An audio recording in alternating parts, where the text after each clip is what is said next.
ठीक ना, ऐसे बनाए और इसके समांतर एक रेखा की, ये दिया है हमको, ठीक ना। एक त्रिभुज हमारा कौन सा है, ए बी सी, ठीक ना। ये देखो इधर, ये हो गया ई और ये हो गया एफ, कोई दिक्कत। यहाँ से देखो, यहाँ से हम लंब खींचेंगे तो ये सब चीज़ें हम रचना में लिखेंगे, ठीक ना। जो जो डॉट डॉट के रूप में रहेगी उससे लिखेंगे हम, कि ये चित्र में नहीं है लेकिन हम क्या किए हैं, बनाए हैं। तो ये हो गया जी, ये हो गया क्या, एच, कोई दिक्कत। उसी तरह इसको भी मिला देंगे, ठीक।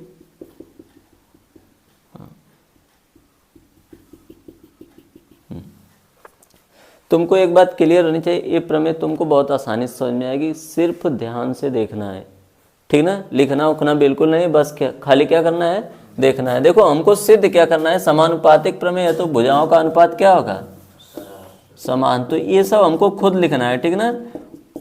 तो ये बहुत बड़ा चैलेंज रहता है लड़कों के सामने। जैसे कोई टीचर है तो वो तो समझता है क्या अनुपात बराबर होगा, कहाँ से होगा। तो यानी एक तरफ की हमको भुजा लेनी है, तो चित्र हमारा ऐसे सिंपल सा पहले रहेगा एकदम ऐसे, ए बी सी ई और एफ, कोई दिक्कत। तो इधर वाली भुजा और इधर वाली भुजा का अनुपात, इधर वाली भुजा और इधर वाली भुजा का अनुपात। तो हमको सिद्ध क्या करना है, देखो इधर ए ई बटा बी ई बराबर ए एफ बटा सी एफ, कोई दिक्कत। इसी कहते हैं समानुपातिक प्रमेय। यानी इधर वाली भुजा तो बटे इधर वाली भुजा, इधर वाली भुजा तो बटे, यानी ए और ए ऊपर, ए और ए नीचे, कोई दिक्कत। ये हमको सिद्ध करना है, तो हमको ये लिखने भी आना चाहिए। अब इसके बाद देखो आते हैं हम लोग उपपत्ति में। किस में आते हैं, उपपत्ति से पहले हम लोग लिखेंगे रचना। क्या लिखेंगे, रचना। रचना में सिंपल सा लिखेंगे, क्या लिखेंगे, देखो इधर ध्यान से हम लोग लिखेंगे क्या, रचना क्या किए हैं। देखो ए मिलाया है ना, तो लिखेंगे एफ को किससे मिलाया, जी से, जो इस पे क्या है, लंब है, ठीक ना। तो हम इसको सिंपल सा लिखेंगे क्या, बिंदु एफ से भुजा ए पे लंब डाला। लंब मतलब 90 अंश होता है, ठीक ना। तथा और किस पे डाले हैं, हाँ, तथा बिंदु ई से किस पे डाले हैं, ए एफ पर लंब डाला गया, ठीक। और इसके बाद ये तो हो गई ऊपर की दो रचना। देखो इधर ए पे एफ से खींचा गया है कि नहीं, ठीक। और ये देखो ए एच से किस पे खींचा गया, ए एफ से, ठीक ना। ये लंब डाला गया है, ठीक ना। दोनों क्लियर है ना। लंब मतलब 90 अंश का कोण बना रहा है, ठीक ना। अब इसको सिंपल सा लिखना है तो ऐसे लिखेंगे। देखो इधर जो लोग मैथ की भाषा में लिखना चाहते हैं, ए पे लंब है जी एफ। देखो इधर है ए है कि नहीं है, जी एफ 90 अंश का कोण बना रहा है कि नहीं। तो बस ऐसे बना देंगे, है जब उल्टा टी तो इसका मतलब कि 90 अंश का कोण बन रहा है, ठीक। और तथा इसी तरह इधर वाला भी हो जाएगा, चाहे उतना हिंदी में लिखो चाहे इतना खाली लिख दो, ठीक ना। बात आई समझ में। तथा क्या लिख सकते हैं, ए एफ पे कौन लंब है, ई एफ पे लंब है ई एच। ये मैथ में लिखा गया है, ठीक ना। ये किस में लिखा गया, हिंदी में। दोनों बातें सेम है, ठीक है ना। अब इसके बाद देखो फिर इसको भी तो मिलाए हैं, दूसरी है ऊपरा वाले में मिला है तो ऊपरा वाला लिखे, ठीक। जिसको जिससे मिला है उसी तरह नीचे वाले में मिला है ना। तो ये सी किससे मिला, ई से, तो लिखेंगे बिंदु सी को किससे मिला है, ठीक। तो ये पॉइंट हो गया हमारा 1। अब दूसरा वाले में लिखेंगे कि बिंदु बी को एफ से मिलाया, सही बोलना, ठीक ना, मैं वहाँ पे देख नहीं पा रहा हूँ। और बिंदु सी को ई से मिलाया। ये बातें क्लियर होंगी। देखो इधर इतना लिखने का कारण यही है क्योंकि हम इसको जो किए हैं वही लिख रहे हैं, ठीक ना। ये इससे मिला तो लिखेंगे ई को सी से मिला है, बी को एफ से मिला है। उसी तरह ये यहाँ पे देखो एफ को किससे मिला है, जी को, इसको किससे मिला है, एच से। ये इस पे 90 अंश का कोण बना रहा है तो लंब, ये इस पे 90 अंश का कोण बना रहा है तो लंब। अब इतना होने के बाद अब हमारा सवाल बहुत आसान हो गया, ठीक ना। बस अब हम क्या कर देंगे, उत्पत्ति, उपपत्ति होता है, ठीक ना। उपपत्ति करेंगे तो देखो इधर उपपत्ति करेंगे तो हम त्रिभुज लेंगे ऊपर से, कौन सा त्रिभुज हमारा हो गया ए एफ ई में, ठीक। देखो इधर ध्यान से, त्रिभुज ए एफ ई में, ठीक। इसमें देखो इधर इसको हम लेते हैं ए ई एफ करते हैं, ठीक ना, थोड़ा अच्छा रहेगा, पहले इधर से लगेगा। तो त्रिभुज देखो ए ई एफ में, ए ई एफ, कोई दिक्कत है। इसको हम क्या करते हैं, थोड़ा निकाल लेते हैं यहाँ पे। देखो इधर ध्यान से, ये आ रहा है ना जी, इसको ऐसे मिला देते हैं, कोई दिक्कत। हाँ, यहाँ देखो इधर ए हो गया ए हो गया ई, ए हो गया जी, ए हो गया एफ, कोई दिक्कत है। देखो 90 अंश का कोण बना रहा है कि नहीं, तो ये हो गया लंब, और जिस पे बनता है वो क्या हो गया, ठीक ना। तो हम यहाँ पे लिख सकते हैं क्या, त्रिभुज का क्षेत्रफल बराबर क्या हो जाएगा, 1/2 लंब गुणे। इतना क्लियर है कि नहीं, ठीक ना। तो जहाँ जहाँ पे क्षेत्रफल लिखना रहेगा मैं लिख दूंगा ए आर, मतलब कि एरिया, ठीक ना। तो हम लेते हैं त्रिभुज, इस त्रिभुज को लिए है ना ए एफ ई में। तो देखो इधर तो क्या हो गया, अब यहाँ पे मैं त्रिभुज का नाम लिखूंगा, त्रिभुज A F A E F की क्या हम लोग निकाल रहे हैं, एरिया। ए आर मतलब 1/2, लंब मतलब 90 अंश का जो कोण बनाए तो कौन बना रही है, जी एफ। तो यहाँ क्या हो गया, जी एफ। आधार मतलब कि देखो जिस पे टिका है 90 अंश का, किस पे टिका है, ए पे ना, तो यानी आधार क्या हो गया, ए ई। कोई दिक्कत, ठीक है ना। अब ये तो हो गया हमारा पहला समीकरण, ठीक। अब इसी तरह हम क्या करेंगे, देखो इधर ध्यान से, अब हम लेंगे है नीचे वाला त्रिभुज, ठीक ना, इस वाले त्रिभुज को, ठीक ना। तो बार बार मैं बनाऊंगा तो डिस्टर्ब होगा। हाँ, तो देखो इधर मैं क्या कर रहा हूं, यहाँ पे बी ई एफ, त्रिभुज कौन सा ले रहे हैं, बी ई एफ, ठीक ना, में। तो इसमें होगा तो क्या होगा, देखो इधर त्रिभुज बी ई एफ में क्या होगा, ध्यान से देखना, आएगा समझ में। बी एफ में क्या होगा, देखो अब इसमें भी तो होगा, त्रिभुज बी ई एफ का क्षेत्रफल एरिया 1/2, लंब मतलब 90 अंश। देखो इधर ध्यान से, तो इसमें क्या 90 अंश बन रहा है, यहाँ पे नहीं, कहाँ बना कि नहीं।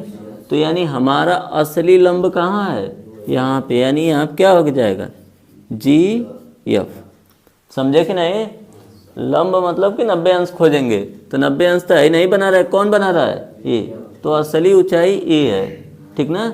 भले से त्रिभुज यहाँ तक हमारा है, लेकिन इसके लिए ऊंचाई कौन सी है, जी एफ, ठीक ना। और आधार ए किस पे बना है, हाँ। अब यहीं पे ध्यान देना, जो हमारा 90 अंश है तो हम यहाँ तक लिए ऊंचाई इसकी, लेकिन हम त्रिभुज कौन सा लिए हैं, तो हमारा ए क्या हो जाएगा, बी ई। खाली हमको त्रिभुज यहीं तक कर मिला है ना, हम जैसे यहाँ तक आए हैं तो 90 हमको चाहिए, तो ये 90 नहीं, 1 का 90 बनेगा ना, तो ये कहाँ तक बना, GF तक। तो हमारा लंब की जगह क्या आ गया, GF। लेकिन आधार हमारा कितना है, क्लियर है कि नहीं।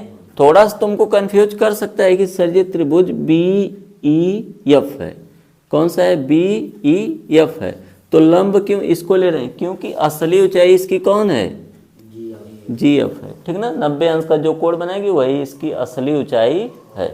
तो हम ऊंचाई के लिए ले रहे हैं, न कि इस त्रिभुज के बाहर ले रहे हैं। बात आई समझ में, समझे कि नहीं, ये क्लियर है ना। यही कंफ्यूज करता है, जिन भी लड़कों को कंफ्यूज करेगा केवल यही कंफ्यूज करेगा कि सर जी ये GF कहाँ से है। तो सिंपल सा जवाब है, 90 अंश का कोण बनाता है, लंब है, तो लंब जो है ये कौन है, GF। ठीक, जवाब शायद तुमको मिल गया होगा। ये हो गया हमारा समीकरण नंबर 2। कोई दिक्कत है। अब हम इसको समीकरण 1 व 2 से थोड़ा सा निपटा देते हैं। समीकरण 1 व 2 से तो देखो इधर हमको AE चाहिए ऊपर, हमको कौन ऊपर चाहिए, AE। तो समीकरण 1 में AE है कि नहीं, तो यानी हम लिख सकते हैं त्रिभुज AEF की एरिया बटे त्रिभुज BE। कोई दिक्कत, ये होता है सूत्र हमारा 1/2 GF गुणे AE, ठीक ना। और ये होता है 1/2 GF गुणे, इसे मैं AE लिख दे रहा हूँ साफ साफ। ये हो गया BE। ये देखो इधर GF से GF 1/2 से 1/2, तो हम कह सकते हैं त्रिभुज AEF की एरिया बटे त्रिभुज BEF की एरिया बराबर AE बटे। कोई दिक्कत, ये बन गया हमारा समीकरण नंबर, ठीक है।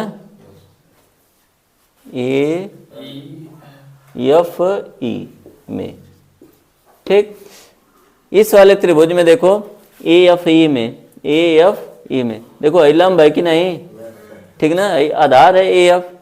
तो हमारा सूत्र क्या कहता है, त्रिभुज AFE की एरिया होगी, AF की क्या एरिया होगी 1/2। लंब क्या है, देखो इधर ध्यान से, लंब क्या है EH है, और आधार क्या है, आधार क्या है AF। ये बन गया समीकरण नंबर 4, ठीक। और इसी तरह हम नीचे वाला त्रिभुज लेते हैं, ये वाला, ठीक। तो ये त्रिभुज हमारा कौन सा है, त्रिभुज CEF है, त्रिभुज CEF में। तो ये हो जाएगा त्रिभुज CEF की एरिया होगी कि नहीं।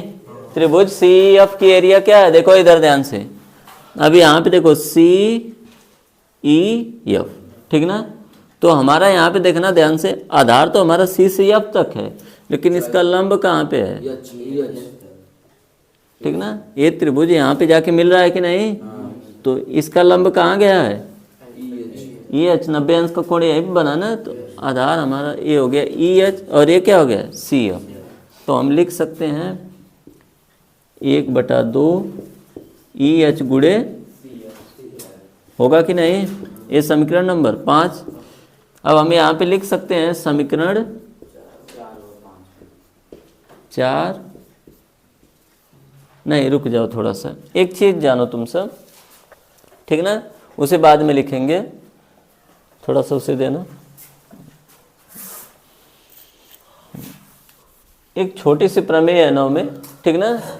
समान आधार से, ठीक ना, त्रिभुजों का क्षेत्रफल क्या होता है, बराबर होता है। एक ही आधार से त्रिभुजों का क्षेत्रफल क्या होता है, बराबर होता है। देखो इधर एक का पे बने हैं कि नहीं दोनों, ठीक ना। तो यानी इसका क्षेत्रफल और इसका क्षेत्रफल आपस में क्या होगा, बराबर होगा। तो मैं इसी प्रमेय का प्रयोग कर रहा हूं, लिख रहा हूं समान समान आधार पर बने त्रिभुज का क्षेत्रफल क्या होता है? क्षेत्रफल बराबर होता है। तो त्रिभुज का क्षेत्रफल बराबर होता है तो समान में कौन कौन है? एक इधर वाला एक इधर वाला है कि नहीं? तो हम कह सकते हैं CEF बराबर BEF, कह सकते हैं कि नहीं? तो त्रिभुज CEF की एरिया बराबर BEF की एरिया। दोनों का क्षेत्रफल क्या होगा? बराबर होगा, क्योंकि एक का जगह से दोनों बन रहे हैं, ठीक ना? क्लियर है ना? दोनों का क्षेत्रफल आपस में क्या होगा?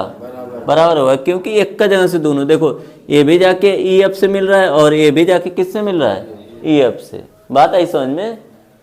तो अब हम यहाँ पे CEF की जगह क्या लिख सकते हैं? त्रिभुज, ये आ रहा है ना? त्रिभुज, यहाँ पे हम इसके जगह क्या लिख सकते हैं? BEF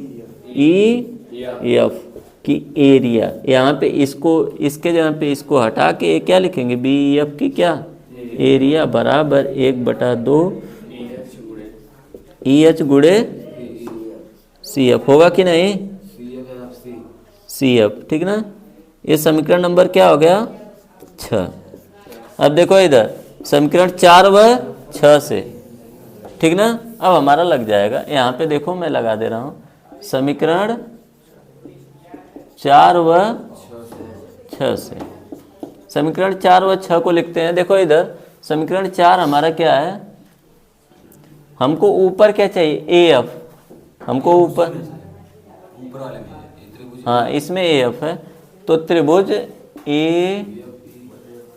AFE की एरिया बटे त्रिभुज BEF की क्या बराबर, इसकी एरिया क्या है? 1/2 EH गुणे EF है कि नहीं? इसकी एरिया 1/2